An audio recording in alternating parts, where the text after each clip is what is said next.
রাজধানী মগবাজারে অবস্থিত Ad-din medical college হাসপাতালে একসঙ্গে সদ্য ভূমিষ্ঠ হওয়া ৬ নবজাতকের মৃত্যুর ঘটনায় চাঞ্চল্য তৈরি হয়েছে। পোস্ট অপারেটিভ রুমে এসি বন্ধ ও পুনরায় চালুর পর শিশুদের অসুস্থ হয়ে পড়ার অভিযোগ উঠেছে।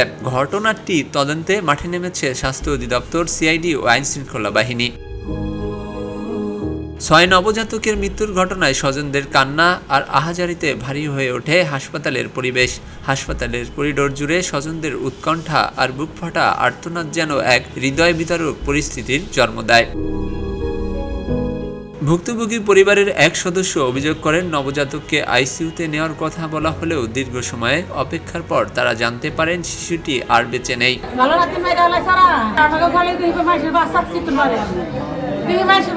পরে আমি কথা কবে রাখছে বউ সামনে নিয়ে হয়ে রয়েছে দেখি হ্যাঁ আমার নাতি দুধ খুলে নিয়ে বেডটা কাটতে আসি আপনি শুধু এনার্সিতে নিয়ে এসেছি আনছি তারা হেন ঢুকাইলো হেন ঢুকাই আমার দেখো মালা নাইলো হাসপাতাল সূত্র জানায়, পোস্ট অপারেটিভ রুমে ৬ নবজাতক শিশু সহ মোট ১১ জন মা চিকিৎসাধীন ছিলেন। এ সময় ঠান্ডা অনুভূত হওয়ায় এক নবজাতকের মা কক্ষে এসে এসি বন্ধ রাখার অনুরোধ জানায়। পরে দায়িত্বরত নার্স প্রায় ১ ঘন্টার মতো এসি বন্ধ রাখেন। এরপর কক্ষে গরম অনুভূতি হলে আবার এসি চালু করার কথা বলা হয়। অভিযোগ রয়েছে, এসি চালুর পরপরই প্রথমে ২ নবজাতক অসুস্থ হয়ে পড়ে। পরে অল্প সময়ের মধ্যে আরও ৪ শিশু অসুস্থ হয়ে যায়। এক পর্যায়ে চিকিৎসাধীন অবস্থায় মারা যায় ৬ নবজাতক। ঘটনার পর হাসপাতালে যায় সিআইডির crime scene team. Post operative room থেকে বিভিন্ন আলামত ও নমুনা সংগ্রহ করা হয়। বিশেষ করে কক্ষটির কারিগরি দিক, অক্সিজেন সরবরাহ ব্যবস্থা এবং এসির কার্যক্রম গুরুত্বের সঙ্গে খতিয়ে দেখা হচ্ছে। প্রায় ১ ঘণ্টা ব্যাপী তদন্ত কার্যক্রম চালান সংশ্লিষ্ট কর্মকর্তারা। এদিকে নবজাতকদের মৃত্যুর প্রকৃত কারণ অনুসন্ধানে ৩ সদস্যের তদন্ত কমিটি গঠন করেছে স্বাস্থ্য অধিদপ্তর। পাশাপাশি আইনশৃঙ্খলা বাহিনীও নিজস্ব প্রক্রিয়ায় তদন্ত চালিয়ে যাচ্ছে।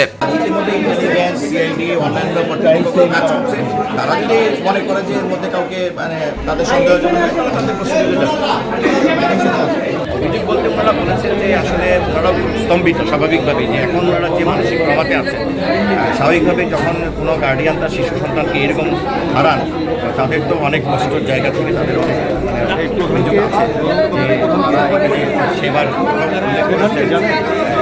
বিশেষ করে এই জায়গাগুলো আসলে ভিজিটর রেস্ট্রিক্টেড থাকে। হয়তো যথাযথভাবে ওইসব জায়গাগুলোতে প্রতিদিন একটা নির্দিষ্ট সময়ের বাইরে হয়তো বা যেতে পারে। তাদের কিছু কষ্টের জায়গা আছে, সেগুলো আমরা আমাদের সাথে শেয়ার করেছেন। আমরা তদন্তের স্বার্থে সেগুলো আমাদের কমিটিকে রিপোর্ট করবো। তদন্ত সংশ্লিষ্টরা বলছেন, এসি বন্ধ ও পুনরায় চালুর বিষয়টি পুরোপুরি ঘটনার প্রতিটি দিক গুরুত্বের সঙ্গে খতিয়ে দেখা হচ্ছে। হাসপাতাল কর্তৃপক্ষের বাইরেও অন্য কেউ এসি নিয়ন্ত্রণ করেছে কিনা সেটিও তদন্তের আওতায় রয়েছে। একসঙ্গে ৬ নবজাতকের মৃত্যুতে শোক আর উদ্বেগ ছড়িয়ে পড়েছে। এখন তদন্তের ফলাফলের দিকেই তাকিয়ে আছে স্বজনরা। এস আলী দুর্জয়, খবরের কাগজ, ঢাকা। খবরের কাগজ, নিখাত, নির্ভীক, নিরপেক্ষ।